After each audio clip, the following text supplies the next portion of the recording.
जय गुरु। आज मी श्री गुरुदेव सर्वांगीण बाल सुसंस्कार शिबिर नांदाफाटा या ठिकाणी आहे आणि आज श्री गुरुदेव सर्वांगीण बाल सुसंस्कार शिबिर नांदाफाटा या शिबिराचे संचालक या शिबिराचे सर्व ज्यांचं चंद्रपूर जिल्हा हे बालेकिल्ला आहे, यवतमाळ जिल्हा त्यांच्यावरती खूप प्रेम करतो आणि त्यांनी तेलंगणासारख्या राज्यातसुद्धा आपलं कार्य केलेलं आहे। राष्ट्रसंत तुकडोजी महाराजांच्या ग्रामगीतेचा, त्यांच्या कार्याचा, जीवनाचा प्रचार करत संपूर्ण आपलं आयुष्य त्यांनी या कार्यामध्ये झिजवून टाकलेलं आहे। असे व्यक्तिमत्व ज्यांनी अनेक कार्यकर्ते निर्माण केलेत, हजारो विद्यार्थी घडवलेत आणि सोबतच कितीतरी गावांमध्ये ज्यांनी सामुदायिक ध्यान, सामुदायिक प्रार्थनेची सुरुवात केली आणि कितीतरी हजारो लोकांना ज्यांनी जीवन जगण्याची प्रेरणा दिली, त्यागमूर्ती, प्रचारमूर्ती, ग्रामगीताचार्य हरिभक्त पारायण विठ्ठलदासजी डाकरे महाराज यांच्या या ठिकाणी आपण यांच्याशी संवाद साधणार आहोत। तर चला आपण सुरू करूया। जय गुरु। महाराज, मला एकच प्रश्न विचारावा वाटते की सुरुवातीला की आज श्री गुरुदेव सर्वांगीण सुसंस्कार शिबिर नांदाफाटा हे जे शिबिर आहे हे संपूर्ण जिल्ह्यातच नाही तर महाराष्ट्रच नाही तर आज देशभर सुद्धा गाजते। तर या सुसंस्कार शिबिराची तुम्ही सुरुवात नेमकी कशी केली आणि या शिबिरामागचा उद्देश काय होता तुमचा सुरू करण्याचा? याच्या मागचा उद्देश मी 1996 ला आम्ही गावाला सामुदायिक प्रार्थना चालू केली। त्यानंतर 1997 ला आम्ही आदरणीय आचार्य वेळुळकर गुरुजी यांच्या आणि रवींद्र कुमार यांच्या शिबिरात आम्ही दास टिकडला मुलं नेले, माझ्या वडगावचे 6 मुलं। आणि तिथं मी ते वातावरण बघितल्यावर मला असं वाटलं की हे कार्य खूप चांगलं आहे, राष्ट्र घडवण्याचं कार्य आहे। बरोबर। आणि ते माझे मुलं जागतिक त्या 6 मुलात जे परिवर्तन झालं त्या ते मला अनिवार्य झालं आणि तिथंच माझ्या डोळ्यातून आनंद अश्रू झाले। आणि मी त्या दिवशी संकल्प केला की देवा, हे जर कार्य माझ्या इलाक्यात झालं तर माझ्या इलाक्यातून मला खूप दूर पडते ना, म्हणून मला हे खूप चांगलं होईल बा। ह्या माध्यमातून मी तिथं विचारणा केली आदरणीय वेळुळकर गुरुजींना, रवींद्र कुमारांना। त्यांनी म्हणे तुम्ही घेत असाल तर करा बा। तर मग आम्ही आमची राष्ट्रधर्म प्रचार समिती इथं आम्ही स्थापन केली होती कोरपाण्याला। त्या आमच्या समिती वेळेला जसं बापूजी भाऊ पिंपळकर, डॉक्टर जोगी, आपला अरुण पाटील नवले, आपला विजय भाऊ बावणे, आमची अशी समिती नेमली होती। त्या लोकांना मी एक मीटिंग घेतली आणि तिथं त्यांना मी प्रस्ताव टाकला की आपल्या इलाक्यात बाल सुसंस्कार शिबिर व्हायला पाहिजे बा। असं म्हटल्यावर त्यांनी होकार तर दिला, पण काही लोक म्हणे महाराज हे काम कठीण आहे, कारण मुलांची रिक्स आहे। तर मी म्हटलं मी समर्पण आहो, मी त्याच्यासाठी पूर्ण इथं वेळ द्यायला तयार आहो, पण मी माझ्या आर्थिक बजेटनं थोडासा कमी हवा। तर तिथं डॉक्टर साहेब जोगी आदरणीय त्यांनी की म्हटलं महाराज तुम्ही करा, तुम्ही जेवढं होते तेवढं गावगाव फिरून तुम्ही जमा करा आणि जे तुम्हाला जर नुप्पर जात असेल तर माग मी आहो बा, असा त्यांनी खंबीर शब्द दिला। आणि बापूजी भाऊ पिंपळकर दादा यांनी सुद्धा की असं म्हटलं महाराज काय हो, आम्ही आहो, चिंता करू। त्या वक्ती बापूजी पिंपळकर साहेब आपले नोकरीवर होते आपले अल्ट्राटेकमध्ये। त्यांनी म्हटलं आम्ही जेवढा वेळ देईन आणि त्यांनी सुद्धा खूप सपोर्टिंग केला। त्याच्यामुळे हे 1999 ला आम्ही स्थापना केली तर संस्कार शिबिराची। आणि आम्ही कोरपण्यात मग जागा कोणती करायची, तर जागा आम्हाला वेळ भेटे नाही। मग डॉक्टर साहेबांनीच म्हटलं की माझी शाळा आहे, कॉन्व्हेंट आहे, त्या कॉन्व्हेंटमध्ये तुम्ही सुरू करू शकता, म्हणून इथं आम्ही 1999 ला सुरुवात केली। बरोबर। त्यानंतर आम्ही बघितलंय की अनेक ठिकाणी सुसंस्कार शिबिरे होतात, पण त्या ठिकाणी मुलांचं सुसंस्कार शिबिर वेगळं आणि मुलींचं सुसंस्कार शिबिर वेगळं होतं। पण तुम्ही गेल्या 28 वर्षापासून मुलं आणि मुलींचं समांतर सुसंस्कार शिबिर एकत्रित घेताय, मग यामागचा तुमचा हेतू, उद्देश काय आहे? ह्यामागचा उद्देश एकच आहे की जरी मुली आणि मुलं हे प्रकृती आणि पुरुष आहे, परंतु आपण त्यांना हे समजवतो त्या पोरांना की आम्ही सगळे एकत्र आहो, आम्ही सगळं राष्ट्रासाठी काम करू बा, मिळून मिसळून। बरोबर। आणि इथं द्वेष भावना नको आहे, ते स्त्री आहे म्हणून तिला कमी लेखणं किंवा पुरुष आहे हे मोठे लेखणं, किंवा इथं जे आपण म्हणतो की वाईट काही कार्य घडतात हे नकारात्मकता आहे। माझ्या मते वाईट कार्य मुलं मुली एकत्र असल्यानं होत नाही, हे मला अनुभव आलेला आहे। आणि हे कसं तुम्ही जसे समोरचे जर लोक तसे असेल तर मग होऊ शकतात, पण आपण जर स्टिक राहिलो तर हे मुलं मुली एकत्र राहू शकतात, इथून काही अनर्थ होत नाही, हे मला अनुभव आलेला आहे। म्हणून आणि दुसरी गोष्ट, मुलं आणि मुली हे दोन्ही एकाच वयात, त्या वयात त्यांना त्याची काही जाण नसते आणि हे सगळं राष्ट्राचं धन आहे। त्याकरता आपण एकत्र आपण करत आहोत, चालत आलेलं पुढे चालत राहणार आहे। कारण मुली वेगळ्या आणि मुलं वेगळ्या म्हणजे भेद आला, द्वैत आलं, द्वैत आलं म्हणजे ह्या द्वैतानं द्वैत चालत राहताना आपणाला आकडे सगळं एक करायचं आहे आपल्याला, हो म्हणून आपण हे एकत्र शिबिर करतो. बरोबर. तुम्ही सुसंस्कार शिबिर सुरू व्हायच्या 1 महिन्या आधीपासून या शिबिराच्या नियोजनामध्ये लागता आणि शिबिर एक मे महिना आणि जून महिना तुम्ही 2 महिने सतत शिबिरे घेत असतात. मग हे 3 महिन्याच्या कालावधीमध्ये तुम्ही घरी न जाता सतत धावपळ, सतत कार्य फक्त आणि फक्त सुसंस्कार शिबिरासाठीच करत असता. मग या 3 महिन्याच्या कालावधीमध्ये तुमचं घर किंवा घरचा संसार सुद्धा आहे तुम्हाला, मग ते कसं काय मॅनेज होतं? त्यात काय आहे, माझी पत्नी माझ्या ह्या कार्यात पत्नीचा खूप वाटा आहे.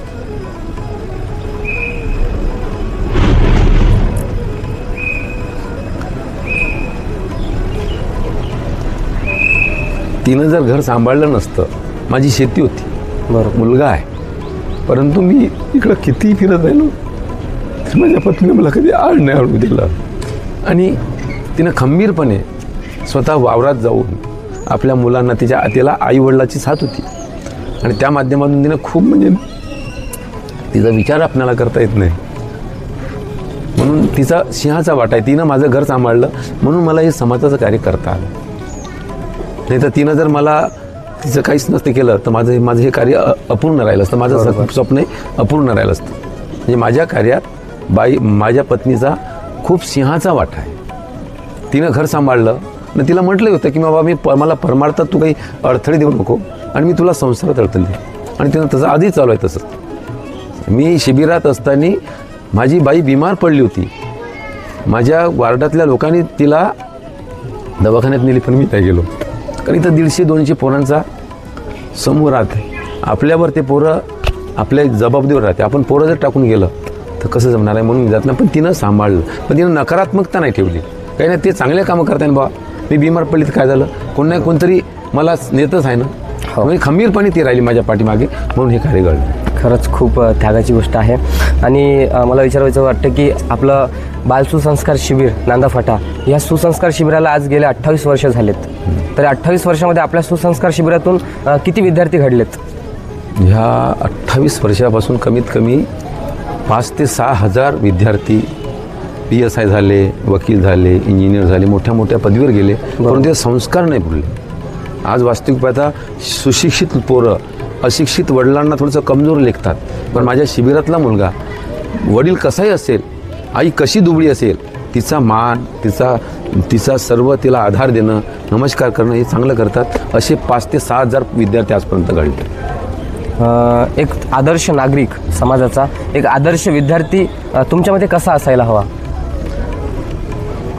आदर्श विद्यार्थी याच्यासाठीच मी हे राष्ट्र आदर्श लोकांवर चालत असते. बरोबर, राष्ट्रात आदर्श लोक आहे, विद्वान लोक आहे, त्याला राष्ट्राविषयी ते समर्पण आहे, त्याच्यामुळे हे जग चालत आहे.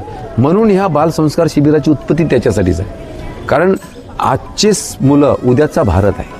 बरोबर, तर उद्याचा भारत आपला सुदृष्ट झाला पाहिजे, आपला उद्या भारत निरोगी राहिला पाहिजे, बरोबर, आपला उद्याचा भारत संघटित राहिला पाहिजे, सर्व धर्म समभाव राहिला पाहिजे. बरोबर, ती विचार ह्या विद्यार्थ्यात येण्यासाठी हे सुसंस्कार शिबिराची आयोजन आहे. बरोबर, आणि असं राव बा, हे माझी इच्छा आहे. याच्यासाठी मी या फील्डमध्ये उतरलेलो आहोत. आणि प्रत्येक माणसावर राष्ट्राचं ऋण आहे, जन्मलेल्या माणसावर प्रत्येक राष्ट्राचं ऋण आहे, आणि राष्ट्राचं ऋण आपण फेडलं पाहिजे. जसं कोणाकोणा आपण 100 रुपये उसने घेतले, परत करणं आपला धर्म आहे, तसंच राष्ट्रानं आपल्याला आपल्या राष्ट्रात आहोत, ज्या मातीत जन्मलो, ज्या मातीत आपण जगत आहोत, त्या मातीतलं आपण काहीतरी ऋण आहे आपल्यावर, म्हणून आपल्याला भारत मातेचं ऋण फेडण्यासाठी आदर्श नागरिक खूप आवश्यक आहे. बरोबर, म्हणून मी हे शिबिराची सुरुवात केलेली आहे. आणि आता आपल्या शिबिराला 28 वर्ष पूर्ण झालेत, पण हेच सुसंस्कार शिबिराचं तुम्ही भविष्य काय बघता? तुम्हाला भविष्यामध्ये सुसंस्कार शिबिराला कुठं न्यायचं आहे, काय बघता तुम्ही शिबिराचं भविष्य? माझं तर असं म्हणणं आहे की हे बाल सुसंस्कार शिबिर गावोगावी झाले पाहिजे आणि एवढे वाढले पाहिजे. जसंच आपली शाळा आहे, शाळेमध्ये वाईट नाही शिकवत, बरोबर, परंतु शब्दाच्या बोलानं शांती नाही म्हणी. आचारा वाचून पाहिलं का कोणी? आज आपण पाहतो नोकरीवर असणारे शिक्षक लोक दारू पितात. हो, आज शिक्षक लोक आपण बलात्काराचे प्रकार पाहतो शाळेमधले. तर ह्या लहान लहान लेकरावर शब्दापेक्षा चरित्राचा प्रभाव पडत असते, आणि ह्या शिबिरातून जे शिक्षक आहे हे चरित्रवान आहे. आणि शिबिरातली जी शिक्षण निष्काम सेवा आहे, बरोबर. इथं पैशाची कोणती आसक्ती नाही, पैशाचा लोभ नाही, कोणती चरित्रहीन नाही पोरं येतले, कोणता खर्रा खात नाही, दारू पित नाही, तंबाखू खात नाही. आणि या पोरांच्या शब्दापेक्षा याच्या कृतीचा प्रभाव पडतात. बरोबर. म्हणून हे आम्ही एका महिन्यात जे 12 महिने शिक्षक पोरगा घडवू शकत नाही ते आम्ही 20 दिवसात पोरगा घडवू शकतो. हे शिबिराचं एक धन आहे माझं. बरोबर.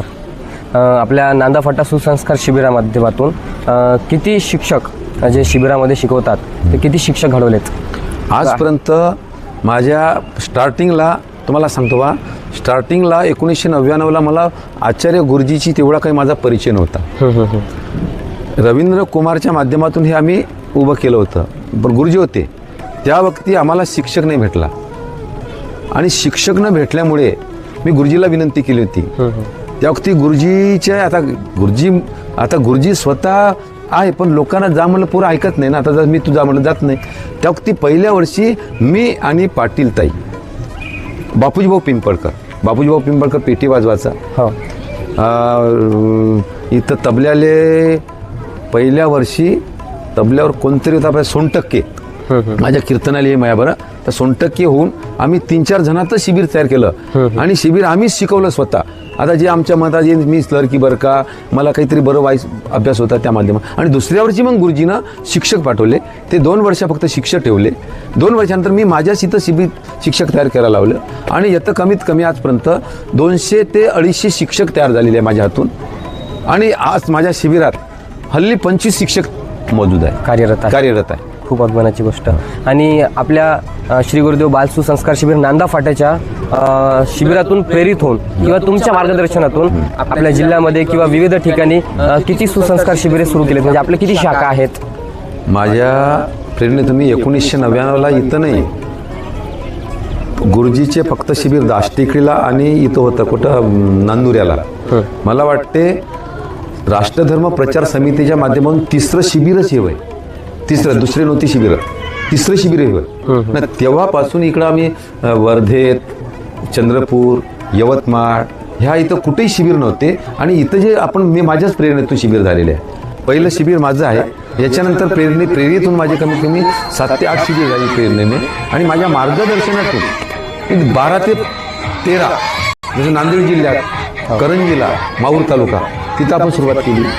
वाशिम जिल्ह्यात आपल्या पंकजपाल महाराजाला प्रेरणा मी दिली.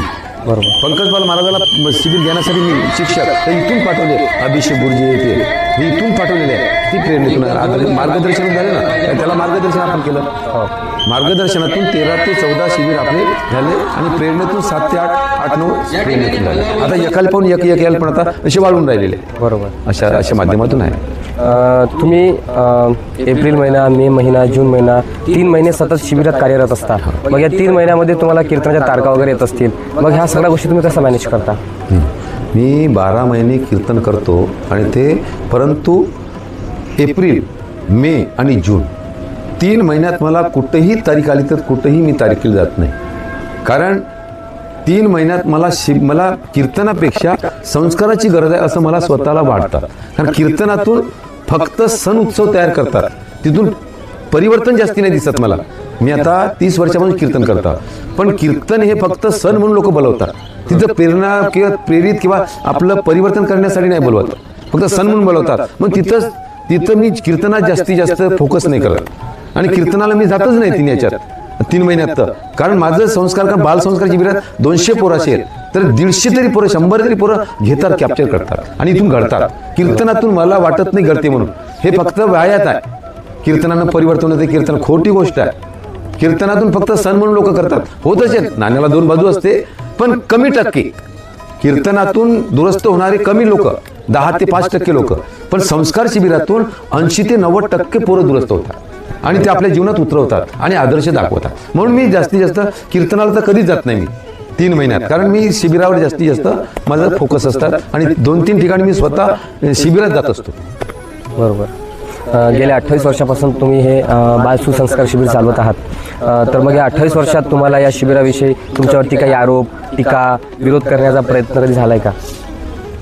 आता आरोप टीका तर होणारच आहे. कारण आपलं काय, रामा सांगण्या माणसावर टीका झाली, तुकाराम महाराजावर किती टीका झाली, कारण जग ही मिथ्या आणि ब्रह्मसत्य कशाला म्हटलेलं आहे? जगाला दृष्टी आहे, ज्ञान नाही. बरोबर. ज्ञान नाही, त्या माध्यमातून तो आपल्या प्रकृतीनं पाहत असतात. तर त्यांच्याबरोबर त्याच्या मतीनं तो बरोबर आहे हे मला समजलेलं आहे की मी बरोबर आहे. मी त्यांचं मला काही त्याचा फरक लागेल तर विरोध होतात, विरोध होणं आवश्यक आहे, झालंही पाहिजे. विरोध होतात, टीका होतात, पण मी टीकेला किंवा विरोधाला काही न जाणता मी आपल्या कार्याला कधी वाव देत नाही. मी माझं कार्य करत राहतो सतत. कारण मी कोणाच्या टीकेले किंवा कोणाला काल कुणी काही म्हणा मज बाळगण्याचे, कोणाच्याही घरी जाणं, कोणाच्याही घरी मोठ्यात मोठ्या घरी बसतो, लहानात लहान घरी बसतो, ज्याच्या घरी कोणी जात नाही, भेवळा माणूस असेल त्याच्या घरी जाऊन बसतो मी.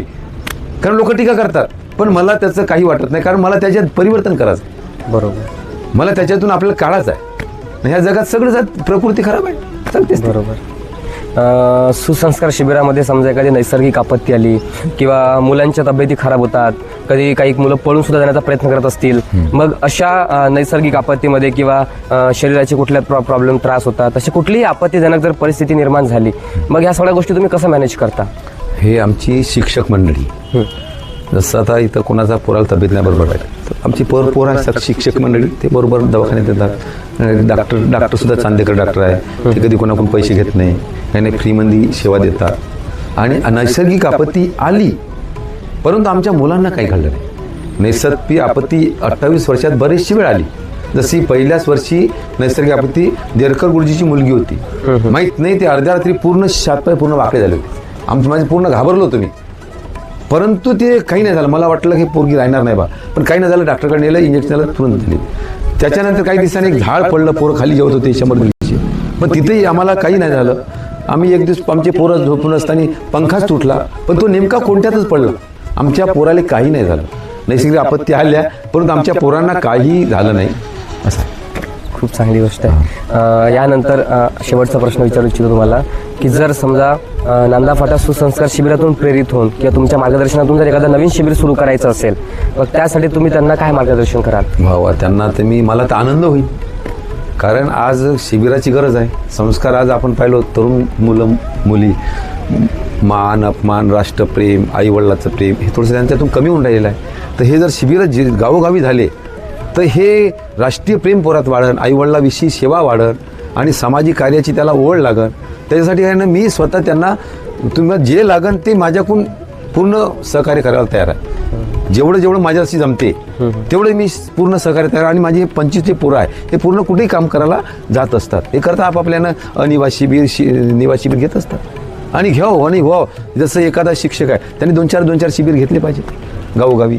आपण स्वतः जाऊन, कारण आपल्यावरही राष्ट्राचं ऋण आहे, समाजाचं ऋण आहे. बरोबर. तर म्हणून आपण प्रत्येकाने 2-4 शिबिर घेतले पाहिजे.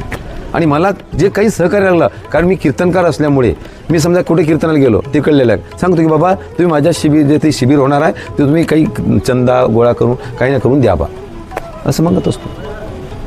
खरंच खूप मार्गदर्शन किंवा खूप माहिती आम्हाला तुमच्याकडनं मिळाली. आणि खरंच जर आपल्याला श्री गुरुदेव सर्वांगीण बाल सुसंस्कार शिबिर नांदा फाटा या नांदा फाटा सुसंस्कार शिबिरातून प्रेरित होऊन आज 20 ते 25 शिबिरं आपल्या जिल्ह्यामध्येच नाही तर हरिभक्त पारायण, ग्रामगीताचार्य, प्रचारमूर्ती विठ्ठलदासजी डाकरे महाराज यांच्या मार्गदर्शनातून यांच्यातून प्रेरित होऊन आपल्या चंद्रपूर जिल्ह्यातच नव्हे तर यवतमाळ जिल्हा तर तेलंगणा राज्यामध्ये सुद्धा तिथले सुद्धा विद्यार्थी यांनी घडवलेत आणि तिकडे सुद्धा शिबिर सुद्धा आता सुरू होत आहेत. मराठवाड्यामध्ये सुद्धा शिबिरं सुरू केलेत.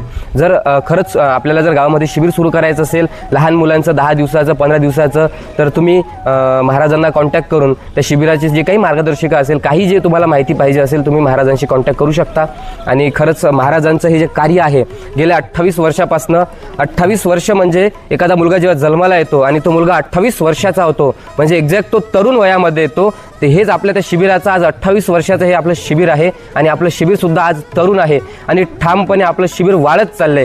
फक्त आज आपलं शिबिर फक्त एक वृक्षच नाही तर त्या वृक्षाला कितीतरी हजारो फाटे फुटत आहेत, पानं फुटलेले आहेत, फुलं फुटलेले आहेत आणि त्या फुलांचा एक सुगंध या सगळ्या महाराष्ट्रामध्ये नवे संपूर्ण देशामध्ये दरवळत आहे. आणि या सगळ्या गोष्टीचं जर श्रेय कुणाला जात असेल तर प्रचारमूर्ती, ग्रामगीताचार्य, हरिभक्त पारायण, विठ्ठलदासजी डाकरे महाराज यांच्या या त्यागाला, यांच्या या कार्याला जातं, ज्यांनी गेल्या 28 वर्षापासून आपलं संपूर्ण आयुष्य ते वर्षभर कीर्तन करतात, पण त्यातला प्रत्येक रुपया ते आपल्या संसाराला लावतात, या सुसंस्कार शिबिराला लावतात. प्रत्येक दिवस ते आपल्या या शिबिरासाठी, या राष्ट्रासाठी, या तरुणांसाठी काय करता येईल, कसं करता येईल यासाठी ते झिजवत असतात. आणि यांच्या त्यागातून, यांच्या कार्यातून खरंच आज हजारो विद्यार्थी घडलेत. आणि त्याच विद्यार्थ्यांपैकी मी सुद्धा एक विद्यार्थी आहे, जो मी गेल्या 11 वर्षापासून या सुसंस्कार शिबिरामध्ये येतोय आणि दरवर्षी काही ना काहीतरी नवीन शिकतोय. तर आपण सगळ्यांपर्यंत ही माहिती पोहोचली असेलच. जय गुरु. खरंच तुम्ही तुमचा मोलाचा वेळ दिलात. खूप खूप खूप धन्यवाद. जय गुरु. जय गुरु.